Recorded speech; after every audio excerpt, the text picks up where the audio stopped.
temperature down in the winter, turning it up in the summer. You know, all those things I did were not only good for the environment, I quickly learned they were good for my pocketbook. And I didn't have a lot of money in 1970. That's why I want to stress it. You hear only one thing I'm saying today, it's pick the low-hanging fruit first. Visit all these wonderful different vendors, these wonderful exhibitors that are here in these pop-up tents, doing this great stuff, showing people things you can do on a modest budget.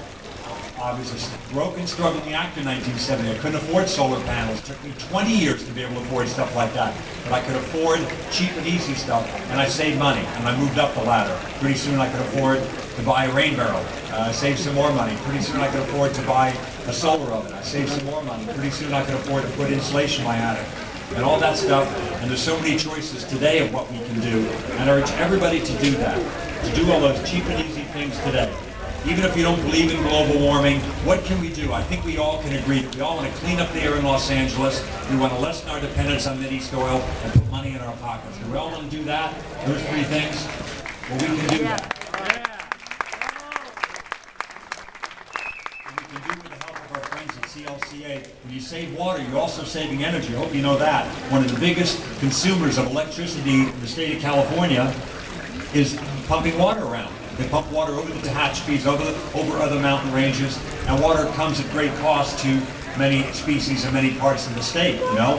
If you're taking water from the Owens Valley, from Mono Lake, or what have you, it has a cost there. You're taking water from the San Francisco Bay Delta that you're just using to hose off your driveway, that's a waste. Grow this lawn when you don't really need a lawn, you don't need a putting green in your front yard often. I don't have any ruminants, I don't have any cows that I'm grazing. There are no ruminants on my property, so I don't need that. I took that out in the late 80s, and it's been really good for my pocketbook too. Not a lot of you know, lawn chemicals and what have you.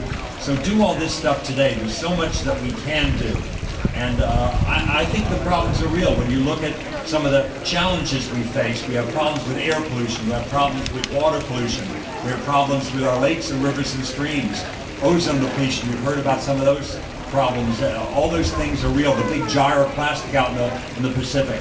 But unless you get bogged down with the problems and the bad news, this is the other important thing I want to say. Don't ever get depressed to think you can't change it. Even though we have 4 times the amount of cars in LA from 1970, guess what? We have half the smog. I'm going to repeat that. 4 times the cars, half the smog. That's a success story. We've all done that by driving cleaner cars, and by the Southern California Gas Company converting these old dirty boilers in industrial furnaces to run on clean natural gas, and on and on. Spray paint booths instead of spray paint operations used to make the air dirty in VOCs in the LA air basin. 4 times the cars and half the smog, that's a real success story. We used to have rivers catching fire. That's why I got involved in 1970. In 1969, the Cuyahoga River caught fire. I don't know about you, but I think that's bad when rivers catch fire. Rivers aren't supposed to catch fire. That doesn't happen anymore. The Hudson River is so polluted you couldn't eat the fish. That's one of the most productive fisheries in the Northeast now. That ozone hole that we really got tough about in 1987, it's not the same size, it's not bigger, it's smaller.